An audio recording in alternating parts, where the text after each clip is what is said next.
প্রেমিকের সাথে কখনো স্বামীর তুলনা করো না।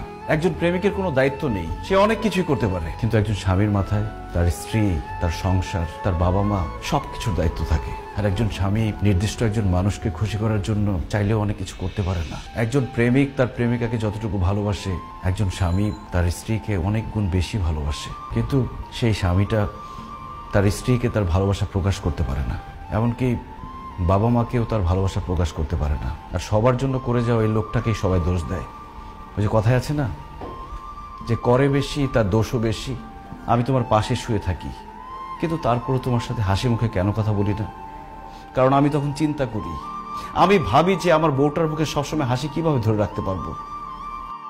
ওই দিন তুমি সাজগোজ করে নতুন শাড়ি পরে আমার সামনে এসেছিলে, আর আমি তোমার প্রশংসা করিনি বলে তুমি আমার উপর রাগ করেছো। কিভাবে আমি তোমার প্রশংসা করব? আমি তো তখন ভাবছিলাম যে আমি কিভাবে আমার বউকে আরেকটা নতুন শাড়ি কিনে দিতে পারবো, কিভাবে আমার বউটা সবসময় সাজগোজ করে থাকতে পারবে, সেটা নিয়ে ভাবছিলাম। আমি প্রশংসা করতে পারিনি এই জন্য।